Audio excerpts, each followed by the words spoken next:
नगर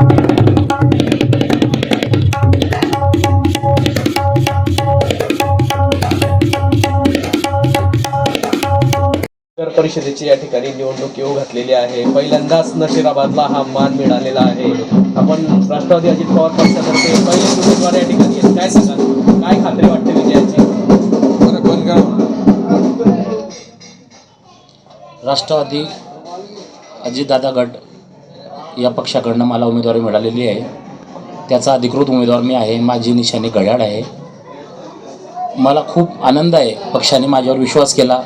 पक्षाचे जे नेते आमचे अजितदादा असतील, अनिल भाईदास पाटील असतील, जिल्हाध्यक्ष संजय पवार साहेब असतील, आमचे नेते आदरणीय गुलाबरावजी देवकर आप्पा असतील, यांनी माझ्यावर जो विश्वास ठेवला आणि त्यांनी जो गावातला अभ्यास केला, जो कल काढला, जो सर्वे केला, त्या सर्वेमध्ये कुठे ना कुठे मी विजयीच्या त्यांना दिशा दिसल्या आणि त्या अनुषंगाने मला तिकीट मिळालं आणि मी विजयी होणारच आहे।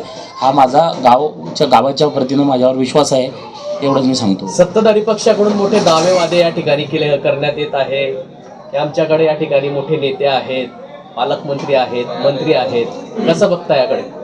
आमच्याकडे ही अजितदादा गटाचे मुख्यमंत्री उपमुख्यमंत्री आहेत आणि त्यांच्याकडे अर्थ खातं आहेत। आम्हाला अर्थ खात्यात नाही तर डायरेक्ट आम्हाला नगर परिषदला विजयानंतर निधी मिळणारच आहे। आम्ही सर्व विकासाचे कामे करणार आहोत। विकासाची नेमकी कुठली कामं या ठिकाणी नशिराबादची आता आपण आपल्या माध्यमातून होतील, काय सांगा? विकासाची कामे सर्व तिथे खोळंबलेली आहे। जरी आदरणीय माझी पालकमंत्री साहेबांनी इथे निधी दिला आहे भरपूर, तरी लोकल परिस्थिती जर बघितली तर इथल्या लोकल नेत्यांनी इथे कुठलंच काही काम व्यवस्थित केलेलं नाही आहे। ते सर्व काम आम्ही आता नगर परिषदमध्ये विजयानंतर आम्ही करणारच आहोत। विजयाची किती खात्री वाटते आपल्याला? 100% आम्ही विजयी होणार आहे।